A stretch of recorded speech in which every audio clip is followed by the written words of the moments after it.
Hello, and welcome to Session 2C, Evaluating Fidelity to Evidence-Based Programs and Practices. My name is Joe, and I'll be your producer for this session. Before we begin, I'd like to go over a few quick housekeeping items. This event is being recorded, and audio is now broadcasting.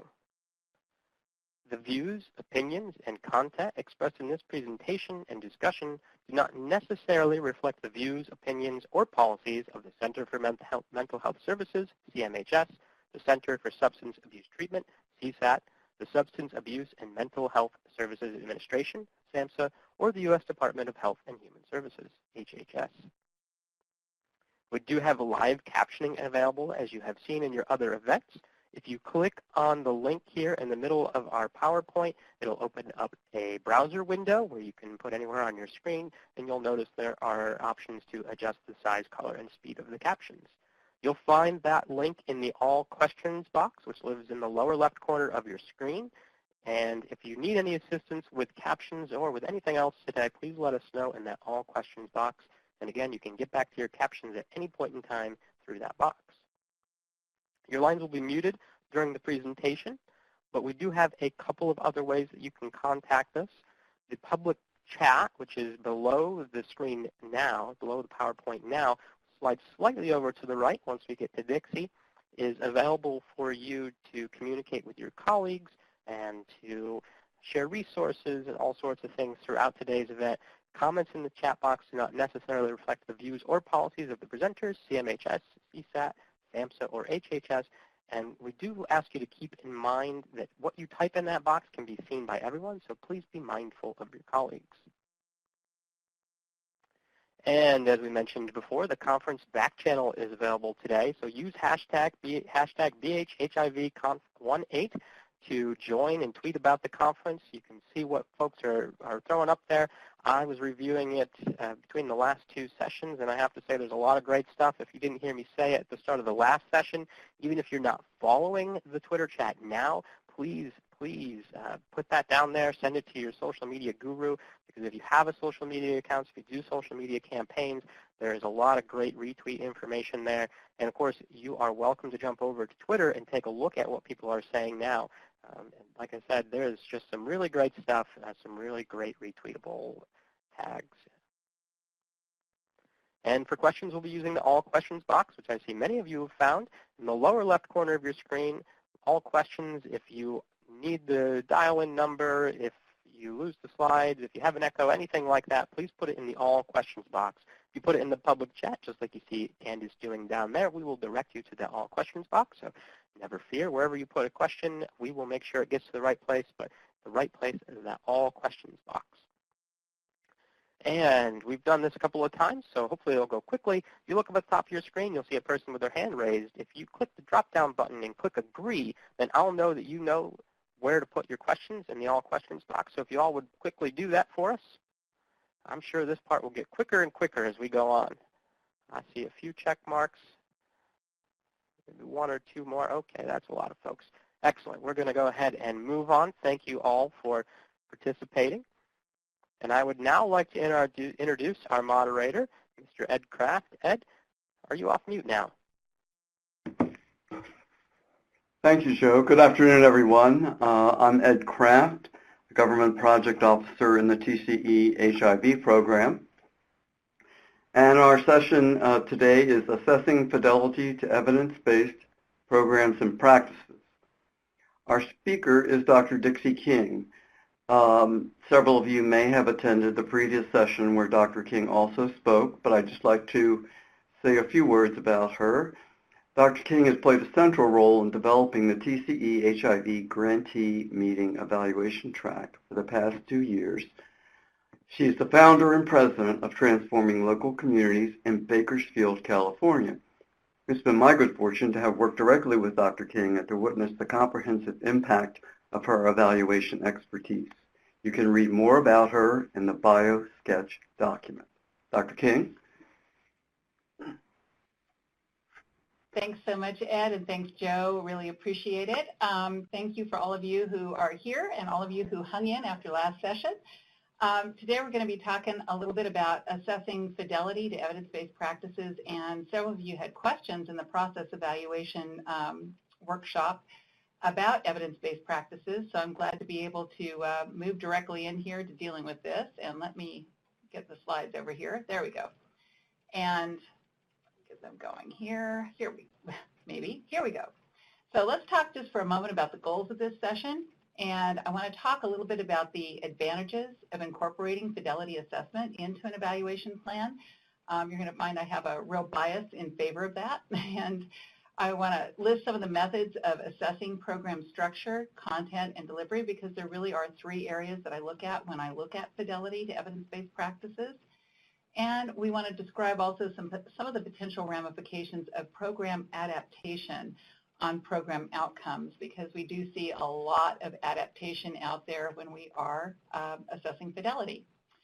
So let me just give a basic definition here, and then we're going to do a little poll.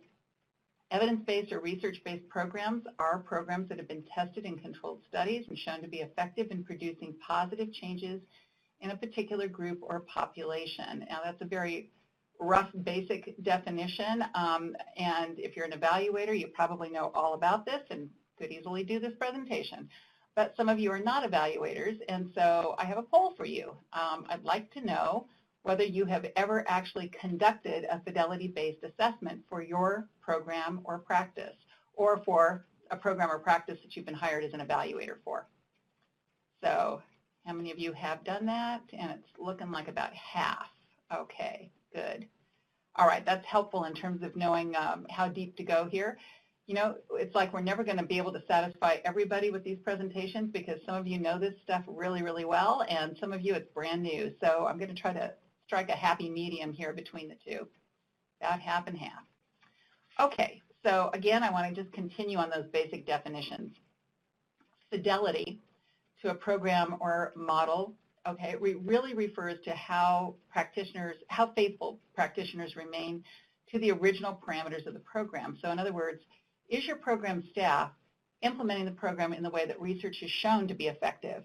And that's kind of the tricky part of this, because if you've been around the block a few times evaluating evidence-based practices, you know that there is a real tendency in some, actually for many of us, and this isn't just true for people in this field, but there is a tendency to hold on to what we know and what we're comfortable with. And that's as true for me as it is for everybody else, but we really do tend to see this among treatment practitioners. So when you have 30 years behind you or 15 years behind you and you've been doing a model that you feel very comfortable with and that you believe has good outcomes, that you believe is effective, it's pretty hard to switch over to a program or a practice that's brand new and that may or may not fit within your comfort zone, that may be stretching you a little bit, or that just may not be familiar, and therefore, you know, that self-doubt comes in. I don't know how well I'm doing this, and it's just not comfortable. I don't want to be doing it. I don't think I'm getting the same results. So really, you know, question number one is how open are your staff to actually taking on a new program or a new service, and faithfulness to the way in which that service is delivered and to the content of that service or that program becomes pretty crucial, as we're going to talk about. So I love this little cartoon. In all likelihood, without continued grant funding, your program or the program you're evaluating isn't going to be able to continue to fund quality evaluation over time. And one of the questions we had in the last session had to do with what are the implications of evaluating evidence-based practices for sustainability. And that's the point. You know, we have funding now in this moment. We may or may not have funding for program evaluation in the future in any program or service that we're running, if you're a program manager or a program administrator. So the question then becomes, how do I ensure that I am doing the very, very best job possible of implementing programs and services so that we can get the best possible outcomes over time? And in fact, if we know that we are adhering to an evidence-based practice with thoroughness, and we're doing it without degrading the evidence-based practice, the faithfulness to the program, then we know that we're likely to sustain positive outcomes over time. And we'll talk a little bit more about the implications for this as we go forward. So as we talk about kind of the continuum of fidelity, the degree of exactness, here's the truth of the matter. If you're using an evidence-based program or practice, continued evaluation of that strategy is not necessary as long as fidelity is high. So in other words, if we go in, you've got really high fidelity and you've got practices in place that are going to sustain high fidelity, meaning that people are going in occasionally and doing observations. You have staff coaching each other. You have mentoring. You have a strong belief in the program or the service as it's shown to be effective. You don't have to go back and evaluate that again. You've got it. Or maybe you go and do this in the first year and you look at it again at the beginning of the third year, but you don't have to do this on a repeated basis. Now, when we were looking at programs and services during our HIV days, TCE HIV grant days, we had two different communities that we were looking at, two different agencies that were providing services, and two very different staffs, one of which was closer to adhering to fidelity than the other. And so we had to spend a lot more time with that second group in order to ensure that fidelity was attained and then maintained. So what are the implications for fidelity, or for sustainability rather? This is a little, what do you want to call it, a little occupational humor here. I don't want you to do what we all do, which is, you know, we're back from the training and we stick the binder and it becomes a great doorstop. But the truth of the matter is that is unfortunately the case a lot of the time. If we're not applying a practice as soon as we get back from training, we're likely to see it not implemented at all. Or we start calling what we do by the new practice name, but that's not actually what we're doing. We're still doing the old practice. We're just calling it matrix, or we're calling it another evidence-based practice. So those are occupational hazards I run into all the time when I'm evaluating fidelity. So there are really three different measures of fidelity that I like to look at when I go in and I work with a program. And so I'm going to spend a little bit of time talking about each of these, but I just want to basically introduce them first. So the first one really has to do with structure. How often and under what conditions is a program supposed to be offered, and then how often and under what conditions is it offered? So my fallback is matrix because that's what we used in our TCE HIV program here in Kern County in California. So I'm going to use that one as an example. We are supposed to be doing, in the first 4 weeks of the project, 2 back-to-back sessions twice a week.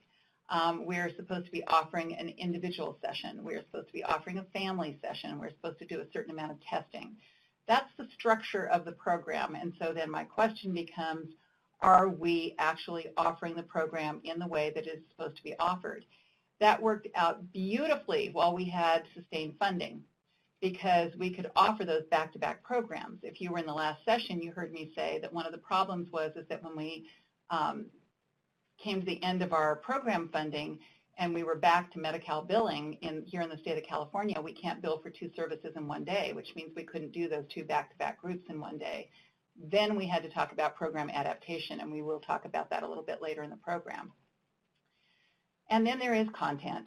Okay, what curriculum elements are supposed to be covered in each lesson and meeting, and what, if anything, can be added or omitted? Now, we were really fortunate in that we got to talk to Jeannie Aubert and other folks who were part of Matrix Treatment Model down in Los Angeles where it was generated. And so we were able to get her approval of the fidelity instrument that we developed. We were able to talk to her about accommodation and what could and couldn't be added or subtracted from any of these programs. And the truth of the matter is that there was quite a bit of flexibility. People really, a lot of our treatment providers really like to talk about their own experience because many of them come from a recovery background. And is that a problem? Well, it depends on whose needs are being met, right? If it's meeting the needs of your clients because it's really helping to elucidate something that you're talking about in the program or the service, great. If it's just something that you make part of everything you do just because you do, or it's something that you feel the necessity of doing because you really need to be broadcasting your own recovery, that might not be the best time to be incorporating your own story. So basically, you really need to pick and choose. There are certain things you're going to want to bring into an evidence-based curriculum to add to it, but you want to make sure that it's appropriate. And then there is program delivery, and this becomes crucially important. How is the curriculum being taught? Are the facilitators trained in good facilitation skills? If they're not licensed therapists, are they trained in non-therapeutic facilitation skills? What are the learning modalities that are going to be employed? We know that tactile learning is really, really important when you're working with people, for example, who are coming off of methamphetamine because they're not processing cognitively as well as they could. And so, are we making sure that when we're delivering our program, we're doing it in the way that, again, Fidelity has been shown to be effective? All right, so let's talk about developing actual measures of fidelity, because it's all well and good here to be talking about, great, we want to look at structure, we want to look at content, and we want to look at delivery, but how do you actually measure that? And that's a really good question. So I'll tell you, first of all, that I have, and you're going to hear me talk a lot about my biases because I like to tell you, what's evidence-based and what's Dixie's bias. So I have a lot of biases around fidelity assessment that I will talk about. In my own team, what I insist upon is that we participate in the same training as program staff so that we know of what we speak. So my staff all went through matrix training, and I did myself. We also go through and we identify any fidelity assessment instruments that the original program developer may have made available. We do that by directly going into, NREP obviously has lots of great resources that you can go into, and you can look to see whether or not in any of the publications there are actually fidelity assessment tools. It's about 50-50 in my experience. Sometimes they share those tools, sometimes they don't. Sometimes they really haven't developed tools for use outside of the original research. That was the case originally when we started doing matrix treatment, evaluating the fidelity for that program. So we actually developed our own instrument, but then we did get approval from the folks at the Matrix Institute in order to ensure that we were headed in the right direction. So, content matters, okay? Words matter, content matters. I've talked about structure, but we really have to look at the context of program implementation, okay? And so, and I'm sorry, I just said content matters. I'm reading it as context and saying it as content. Context really does matter, because here's the deal. I want to go back to what I opened this discussion with, and that is staff training and buy-in. How open? Here's my question before I ever start evaluating what's actually happening between staff and clients. I want to go in and I want to talk to people about the training they've received. I want to hear where they're excited. I want to hear where they're not. I want to hear where they're doubtful. I want to hear where they have concerns. I want to hear where they're hostile, because all of those things will come out of training in a new program or service unless somebody is literally walking in the door and this is their first job in this area, in which case they're usually delighted and eager to be able to have something to hold on to. So how open are staff to learning the new program, and how open are they to embracing a new paradigm?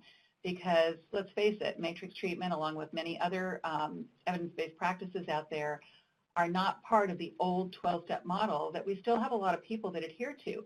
The 12-step model is an important adjunct to this, but it is not based in the 12-step model.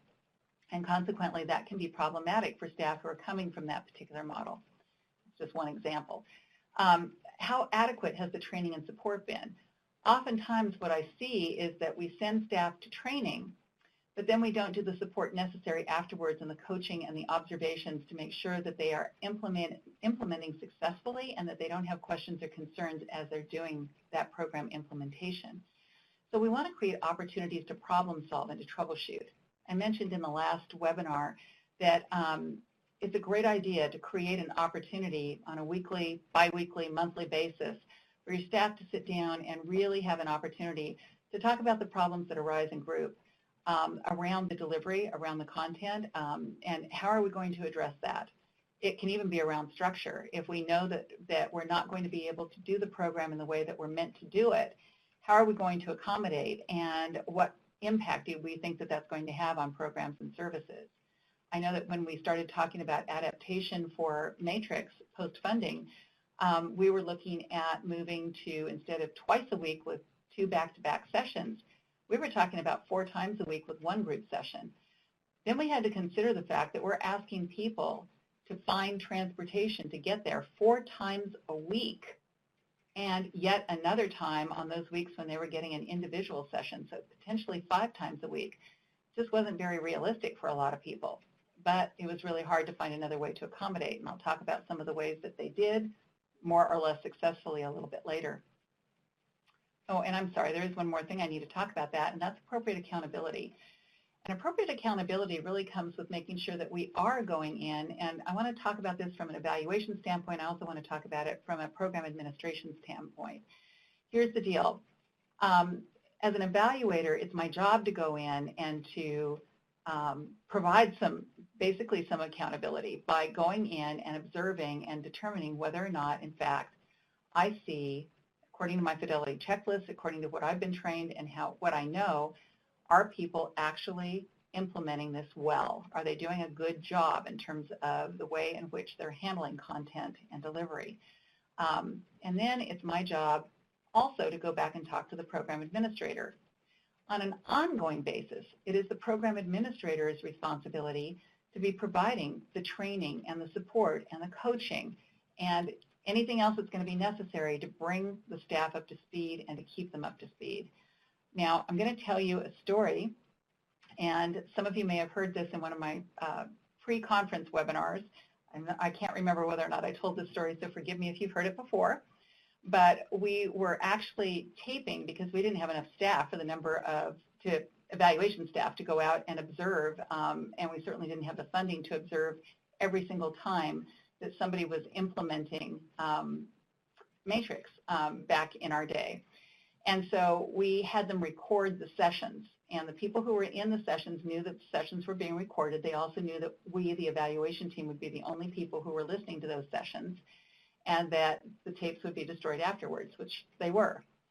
So we're listening to tapes, and we had one particular staff person who would click off the tape recorder at certain moments and then click it back on at later moments. And he seemed to be covering content really well, but we were really curious as to why the tape recorder was going on and off. Like, okay. So we sent a staff person out to sit in on one of his sessions. I don't know if he actually forgot my staff person was in the room. I mean, we identified ourselves, but or he just didn't see it as being a problem. But sure enough, about midway through the session, he turned off the tape recorder and started screaming at the clients at the top of his lungs about how they better get their together, and they better start doing what they're supposed to be doing, and they better start getting their butts to 12-step meetings, and they better start doing this, and they better start doing that. And then he'd stop, he'd calm himself, he'd turn the tape recorder back on and go right on with Matrix treatment. And we were in hysterics when we found out what was happening, but we were also really concerned, how do you handle this? So we talked to the administration. That man was moved to a different location doing different work for that agency, and they brought in somebody new. But that's an example where if an administrator had been doing periodic observations, he or she probably would have found this out, or if they had been checking in with staff to find, or I'm sorry, not with staff, with clients, occasionally to find out how things were going, they might have heard about this. We caught it, but it was just an interesting problem. So very interesting things occur when you're evaluating evidence-based practices for their fidelity. We really want to make sure that we're working with program staff to ensure that they all understand the crucial elements of adopting, and we're not talking about adapting here, of adopting an evidence-based program. So obviously adapting comes later. And so let's talk about infrastructure. There are a lot of implications here. When you're doing a new program or a new service, or you're doing an existing program or service, but you're trying to improve fidelity, you really have to look at, first of all, if you're changing programs, the implications of changing those models and approaches. How are your staff handling it? How are they responding? Your staff, in essence, become your client for a little while until they're up and running, until they feel comfortable with the program or service. The way that we ended up talking a lot of staff into adopting matrix because they were not happy about it was, we want you to give this 6 months, and we want you to do it as faithfully as you can do it. If at the end of 6 months you're right and this isn't going to work, we're going to have the data to show that, and we're going to also have your impressions, and you're going to tell us about what your impressions are and how you feel about the program. And at that point, we'll reassess and determine whether we continue to use Matrix. We had complete 180 turnarounds from every single staff person who was reluctant to adopt the program in the beginning doing that. But it was basically cutting a deal so that they understood that we valued their perspective and that we understood that we were asking a lot of them to take on a new program or a new service. When I say we, I'm kind of including myself as part of the county team there. So it may also require restructuring staff time and clinic hours. It may mean changing your space requirements. It certainly is going to mean tracking, and tracking in a different way sometimes than you may have done previously, because you are going to be tracking for individual, you're going to be tracking for group, you're going to be tracking for family, you're going to be doing a lot of different bits of data collection that are going to be absolutely paramount for the evaluation. But also, it's going to be absolutely paramount for billing purposes once you no longer have, conveniently, a grant that's paying for some of those services, and you're going to have to go back to billing. So, and front office coverage during off hours became a real issue when we started offering programs, what a concept, at hours in which clients could actually use them. So when we found out that many of our clients really needed nighttime hours, that really created some restructuring problems for some of our agencies. Okay. So, and that, by the way, comes from having worked with a lot of court-ordered people for a long period of time and opening it up to a lot of people who were no longer court-ordered, many of whom were employed. So let's talk about client buy-in and retention, because that's also part of the context here. And I want to look at my time. Yeah, look at my time real quick, make sure I'm not going too slowly here. We want to look at treatment intensity. And treatment intensity, of course, has to do with dosage, and that's how many sessions people are getting over what period of time. There's the dosage that they're supposed to be getting as part of an evidence-based practice. There's the reality of what people actually get. Those two tend to differ pretty significantly, and that isn't necessarily something we have a lot of control over. However, what we found is that when we used incentives to get people in, they were much more likely to, the client was much more likely to be faithful to what they were supposed to be doing as well, and that was really, really important. And incentives were very small. They were things like candy if you got in time. Who knew? From a health perspective, I wouldn't necessarily recommend that, but it worked. And this was several years ago. They found lots of useful ways. If you came every single time, you got a sticker every time you came on time, and the charts were up around the room. Stickers work, believe it or not.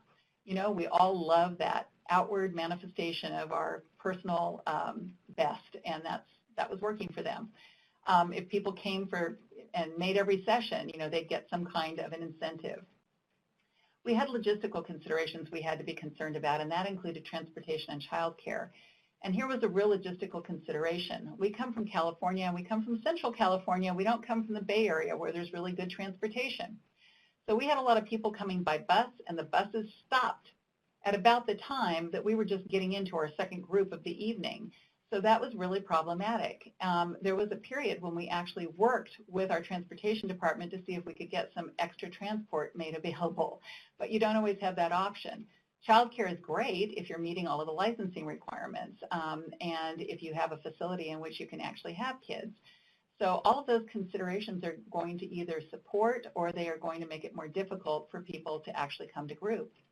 And we also had to look at staff and client relationship building, and that's where those personal stories came in a lot. And personal stories are important in terms of letting clients know that you can relate to them well. On the other hand, it can be detrimental if we're spending too much time on our personal stories and not enough time on the content we should be teaching. Okay, so multi-site. Okay, when you're looking at multiple sites that are part of one program, okay, so you have one program, you have multiple sites. That was our case. We had 2 sites. You really have to look at consistency across sites because that's going to vary pretty significantly, potentially. And that also is going to depend on how administration is working and using their own skill set to ensure that you're getting a lot of consistency in the way that things are being done. again, that can often mean those periodic meetings when you're bringing everybody together to talk about what's working and not working, because the issues may be different. The structural issues may be different in those two different sites. Program adaptation. One of my favorite sayings is that every rule is made to be broken, but be clear about why you're breaking it and the possible impact on the integrity and therefore the outcomes of the program. So here's the deal. Every rule is made to be broken, but you don't break it on day one before you know whether or not program as designed is going to be effective. You break it after 6 months when you figured out that it isn't going to work in this particular way for this particular reason. So we didn't want staff just arbitrarily making changes to the program, because then we can't do an adequate job of evaluating the program or the fidelity. So we're really on top of staff in terms of asking them to be faithful to the program in the beginning. Then we'll talk about what's not working, and we'll talk about what kinds of adaptations are going to be used, and we want to document the adaptations. As the program evaluator, that becomes really important, because remember back in that last webinar we talked about you do the process evaluation and then you make recommendations for changes, but then you have to evaluate the changes. Same thing with fidelity. If they're going to make program adaptations, that's fine, but we need to know what those adaptations are, how they're being made, when they're being made, and we need to evaluate them to see if, in fact, they're having an impact on our outcomes. Okay. And, you know, both as an anthropologist and just as somebody who's been working in the field for a long time, cultural integrity is just paramount. And what's beautiful about many evidence-based programs right now, and Matrix is one of those, is that they often are coming up with supplemental guides for different subgroups or subpopulations. I was so fortunate to be able to be involved in the actual development of the module for women for Matrix. But there's also one I know for Native American. There are one for other subgroups.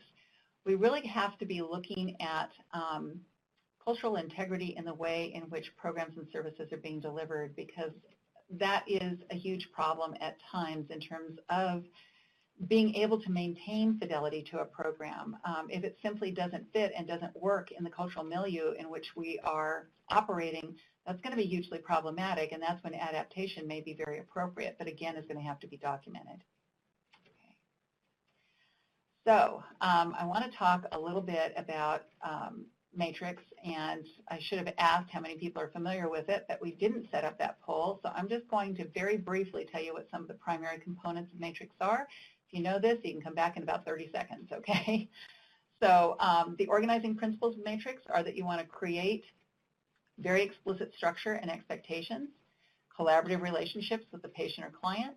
You want to teach information and cognitive behavioral concepts. You want to positively reinforce behavior change that's moving in the right direction. You want to provide corrective feedback when necessary. You want to educate the family regarding stimulant abuse recovery, because that becomes essential when you're talking, in our case, it was methamphetamine, because methamphetamine still to this day, despite the opioid crisis, is still the predominant drug of choice here in my area. And so it was really important that families understand what they could and could not expect from people early in treatment versus what they could expect as people get more treatment under their belt. We want to introduce and encourage self-help participation, use urinalysis to monitor drug use, be non-judgmental, change recommendations based on specific scientific data, okay? And you change those, you make those changes and incorporate them immediately into your lifestyle. So those are some of the organizing principles of Matrix, and here's how it's structured. Here are the components. So we had early recovery group and relapse prevention group that were offered back-to-back twice a week for the first 4 weeks. At that time, early recovery goes away and relapse prevention remains twice a week for the next additional 12 weeks. There's a social support group that operates, and there's a family group that operates. It's critical that people went to early recovery and relapse prevention. They didn't always have family or friends that were willing to come to the family group, and we didn't find that that necessarily impacted outcomes. The other things that they got, family education, conjoint sessions, urine testing, and relapse analysis. So all of that was part of the structure that we evaluated. We wanted to make sure that that was happening, and that was really reliant on the kind of data keeping that our staff were doing. Okay? So as we started to assess the structure, we really, again, our basic research questions are what I've already talked about, so I'm not going to spend a lot of time on them here. But is each type of group being offered, when it should be offered, where it should be offered, and for the appropriate length of time? If it's supposed to be offered for 90 minutes, why are you only offering it for 35? And the fact that you have 3 people in group today as opposed to 7 would be might be a very appropriate reason, but there should be a reason for every change. Okay? When we're assessing content, our staff, or is staff, I should say, adding content that's not part of the program? And if so, is the content appropriate? Is the added content used in place of or in addition to the curriculum? And that becomes a really critical question. If it's used in addition to, there's usually not going to be a problem unless it directly contradicts something in the content. But if it's being used in place of, we have an issue. So the other question, and I teach people how to run non-therapeutic support groups, that's my other hat. And one of the questions we always ask are people to ask themselves if they're facilitating, whose needs are being met? Is the additional content being offered only to accommodate the comfort level of the staff? Is this part of passive resistance to new content and new programming? Is this just part of my own psychological need to be front and center? And if so, I need to be trained out of that. I need to figure out how to do it differently so that my needs are not the needs being met. The client's need is the need that's being met. And finally, we want to assess delivery. Our program staff using appropriate strategies to convey the material. Now, I had to laugh in one of our groups, one of our treatment groups, we were observing, and this isn't something that would have been caught on a tape recorder, and we walked in, we sat down, and when the facilitator got to the point where he was opening it up for discussion, he wanted to make sure that people knew that he was really paying attention. And so we were seated in a group. His chair had casters on it. And every time he would put a question out there and somebody would answer it, he would move his chair until it was directly in front of the person who was speaking. And then he'd move it back again. And so it was, of course, taking away entirely from the entire group dynamic. So we had to work with him, and we had to kind of put him through some training in how do you appropriately facilitate group discussion, because, again, that was part of making himself front and center, and it was actually deterring people from open discussion. It was also creating way too much airtime that was being taken up by one-on-ones between him and each person who was speaking. So all of these are things that we're going to want to look at as we're looking at the way in which program delivery is occurring. How is it supposed to be delivered? How is it actually being delivered? And what are best practices in that area? Okay, so we felt it really crucial for our own benefit and the benefit of staff that we not only construct a fidelity checklist, but that we share it with the staff. So we actually did our fidelity checklist. We trained staff in the use of the fidelity checklist, our own staff, our evaluation staff. But I want to also add that we trained the staff who were administering the program in the fidelity checklist that we were using, because we wanted them to understand what it was we were looking for. So we actually sat down with them, let them go through the instrument, and let them ask questions about it, let them challenge it. Here's the great thing about doing that. When the evaluation is over, because the funding is no longer there for evaluation, staff can use that assessment to assess each other on a semi-regular basis to ensure that there's no degradation from fidelity to the program.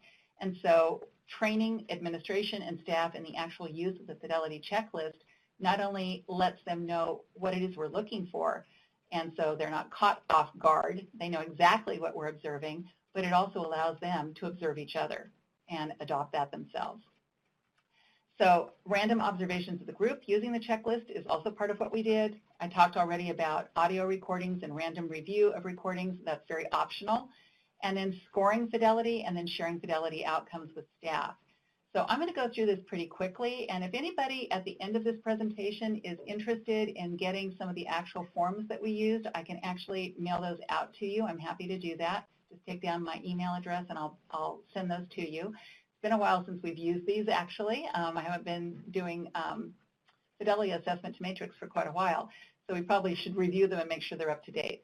But this is what we did. We created a content checklist, and this is very, I'm only showing you segments of the actual form, but we actually had numeric counts assigned to each area. So were people doing accurate teaching? Were they covering the right content? Were they exploring high-risk situations? All of these are components that they're trained in as part of Matrix treatment. Discussion of behavior versus attitudes. So did they do their handouts? We had a separate fidelity checklist for every single lesson of Matrix, believe it or not. We were crazy, but we really wanted to do something as thorough as we could. So in every lesson, different handouts were available, and in every lesson, certain things were the same. We made sure everything was in that content. We also created a scoring rubric so that anybody who was actually doing the observations would know what kind of scores to give people.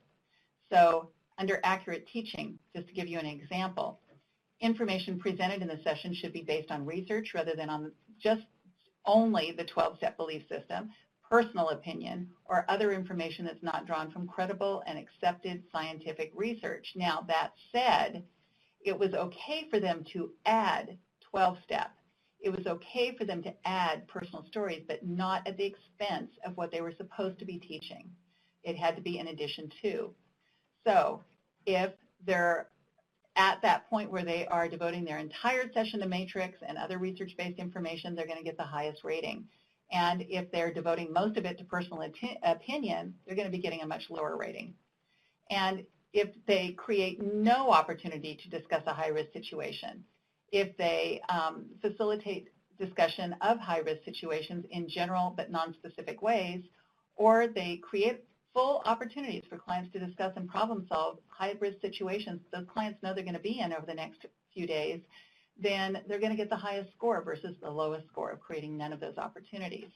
So that's an example of how we put together the rubric. Here's another example from style of delivery. What I just showed you now was content. This is style of delivery. And okay, we're very, very close to me needing to move into question and answer, so I'm going to go through this quickly. Style of delivery checklist. Did they use positive reinforcement? Were they using active listening skills? Did they use humor appropriately? We don't want sarcasm. Were they using a lot of self-disclosure? Were they confronting and confronting appropriately? There are times to use it. Were they interrupting a lot? So those are things that we looked at. But we also wanted very specific feedback from whoever was doing the evaluation as to what wasn't working, so that when somebody said, well, I don't remember doing that, we could say, do you remember when so-and-such said this and you added this? And we wanted to be very specific with people. So again, we had a rubric that went with that. Just going to move right on from there. And then we also had elements of group, and this goes back to structure, right? So this is the internal structure of the way in which the group is supposed to be run. Did they do a check-in? Did they do a check-out? Did they provide their clean and sober stickers? You know? Did they actually have a reading of the topic? Did they introduce the topic? And were clients given an opportunity to participate fully? And so it was either yes or no, and they either got points or they didn't, right? And again, we gave a rubric so that people knew exactly how and why we were doing this. Okay, after the assessment, we shared the findings with program staff. We wanted to make sure that the staff understood the instruments and ratings. We're going to be moving in just a second here into some question and answers, so please put in your questions. We wanted to encourage staff to use the instrument in planning, and we wanted to encourage program managers to use the instrument periodically to ensure that fidelity stayed high to the program. Okay? And then after the assessment also, if accommodations made, we want to make sure that people knew how to document it and that that accommodation is made consistently, that it's not once in a while I make an accommodation. It's got to be consistent.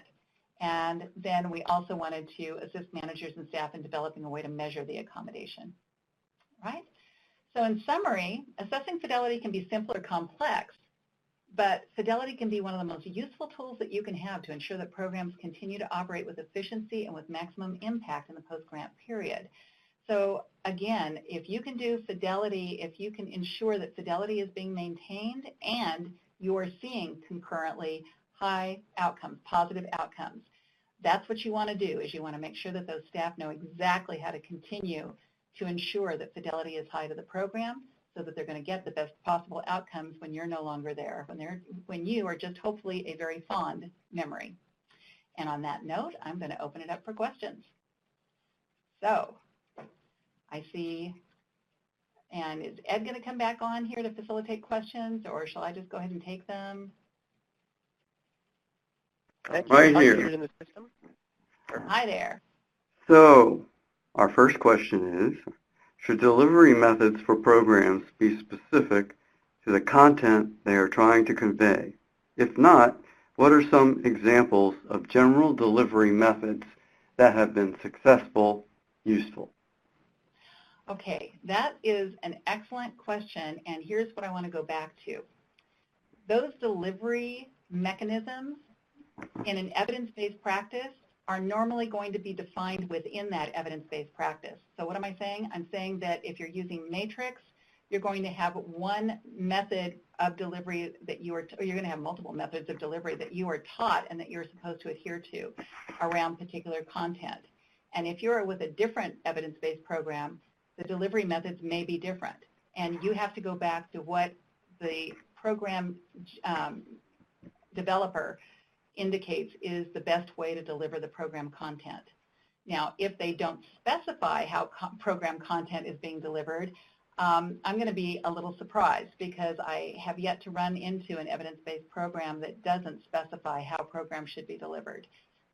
So I hope that answers the question. And please rewrite the question if I'm not capturing it correctly. All right. Our next question comes from Lori Mulholland, and it is, how much effort do you put into ensuring inter-rater reliability of your staff fidelity monitoring and between your staff and program staff who would be doing that beyond the evaluation? Wow, are you good, Lori? Thank you for asking that. That slide should have been in there, and that is my fault that it wasn't. Inter-rater reliability is absolutely crucial, and for those of you who are not familiar with the term, inter-rater reliability means that every one of my team that goes in should be within a very close proximity of each other in terms of the numbers that they get when they assess fidelity using that fidelity checklist. So in other words, if somebody, and I don't even remember how many points people could score, but if you're supposed to be able to score 100, and two of my staff are evaluating exactly the same session, and one of them comes up with 78 and one of them comes up with 94, we have a big problem. So what we did in the beginning when we were training our team in how to assess is we did send multiple people out to do observations before we ever started the formal fidelity assessments. And we made sure that we continued doing that and debriefing it and debriefing it and debriefing it until we got people within a couple of points of each other whenever they went out. And once they could go out 3 times in a row consistently with each other and come up with very, very close point counts, we stopped worrying too much. But that's a great question, and that's definitely one that you need to take to program staff as well if what you're trying to do is get program staff to adopt this so that they can do their own fidelity assessments at a later date. Excellent question. And have anything? Our next question also comes from Lori Mulholland. How do you share results with individual facilitators to avoid defensiveness? We found it helpful to have the facilitator also rate themselves on the tool and then compare notes. Yeah, that's a great question. We did exactly the same thing. And what was really interesting is that in the beginning when we did that, it was amazing. You know, our people would be rating folks at about anywhere from a 60 to a 70% in terms of their fidelity adherence, and they would be rating themselves at 100% pretty consistently. And so we had to go back and we had to go through each area step by step. You rate yourself, we rate you, and then let's talk about it. And I'm not going to tell you that I'm right and you're wrong. Convince me. Tell me how it is that you did that with fidelity, that one piece, the way you delivered it or the content that you covered. And on rare occasions, I felt that my staff were in the wrong, usually not to the same extent that people thought. But I think, again, what we had to get to is that there is always room for improvement. One of the things that I used to tell staff because I've facilitated groups for, not treatment groups, but other kinds of groups for many, many, many years. And there is never a group I facilitate that I do 100% well. There just isn't. And that's true for all of us. There's always room for growth, right? So if we put it in that context, usually people are pretty open about being willing to hear about what they could do a little bit better. We also want to make sure that we spend a lot of time talking about what they're doing well, because it's a very rare person who isn't doing something really, really well. And we can take that and we can definitely make that the centerpiece of what we talk about, and then we talk about areas of improvement. So yeah, just having a real down-to-earth conversation. And I don't come in as Dr. King, who knows everything. I come in as Dixie, who's working with the team, and I'm here to ensure that you guys get to the highest level of performance you can get to. And I'm here to learn as well about how I can support you. Let's have that conversation. And the more that I do that, the more that I find that I'm usually able to have an impact in terms of that relationship building piece that is so crucial to ensuring that they'll hear me when I talk about what's not perfect. So hope that helps. Our next question comes from Carol Dawson Rose. Her question is, you mentioned during this talk that once fidelity is established, you don't need to keep assessing fidelity. Can you give more specific guidance on this practice? Yeah, and I think I might have misstated a little bit there. Once we know that fidelity is established, we don't have to do ongoing evaluation of fidelity. So in other words, if 6 months in, my program staff are pretty faithfully above the 90% mark in terms of fidelity, I don't have to be going in twice a week to ensure that fidelity is happening. I can do periodic checks, maybe once a month or once every 3 months, but I don't have to be there as a continuous presence the way I do in the very beginning when we're trying to get up to speed. Pretty important in the beginning that we are a constant presence, but that's a very expensive thing to do. Obviously, staff hours count. So we want to make sure that we're spending our dollars in the right spots.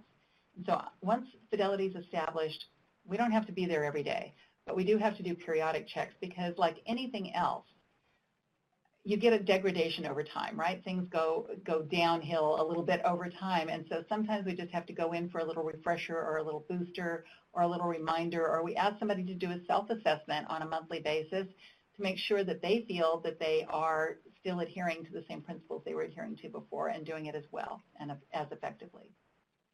I hope that helps a little bit. Okay. And, I will add one more thing to that.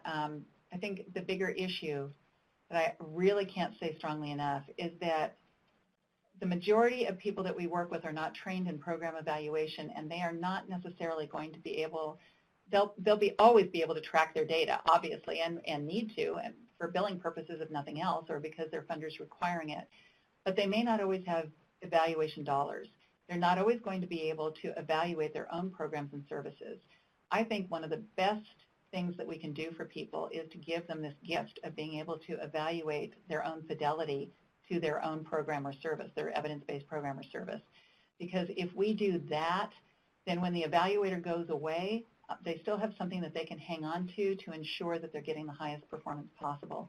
And because there will always be turnover, that also is crucially important then.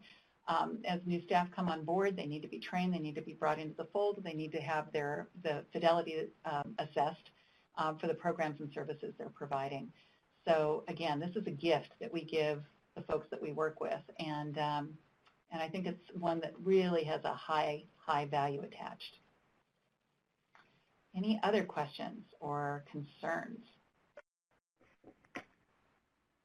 People have been. I don't see any questions right now, Dixie, so thank you very much for that very informative. Can I grab it real quick? I think we have just enough time for this. Okay. Glad you underscored cultural integrity. Do you think that all evaluators as well as program staff should be trained in the area of cultural competence? Can I use a big screaming yes, yes, yes, yes, 17 exclamation points? Absolutely, of course. We even do diversity training. That's how motivated I am in that area, and I make sure my own staff go through diversity training on a regular basis. I think it's absolutely crucial, and here's the thing to think about. Diversity is not just about ethnicity. It's about economic background. It's about family background. It's about new generation, first generation, multiple generations.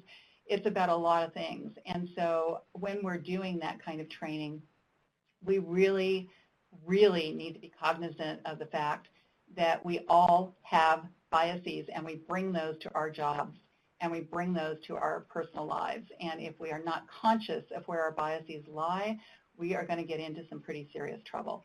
So that's a whole nother discussion I would love to do. Ed, there you go. That's one I'd love to do someday, is just talking about the implications for cultural competence, not only in the delivery of programs and services, but in the evaluation of programs and services. It's a great topic. So thank you for bringing that up. And on that note, I will give it back to you, Ed.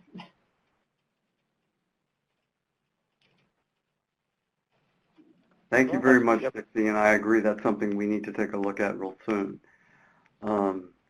Thank you again for a really excellent presentation, and I think Joe is now going to come on and wrap us up and prepare us for the next session. Joe? Thank you, Ed, and thank you, Dixie. I just brought up Dixie's contact information here. I'll pause here for a brief moment, and then we will go on to our evaluation slide, and I'll show you how to get to your next sessions. So here's Dixie's email. You can click on that link. It is live. It'll pop it up in your box. If you want to get in touch with her, you can.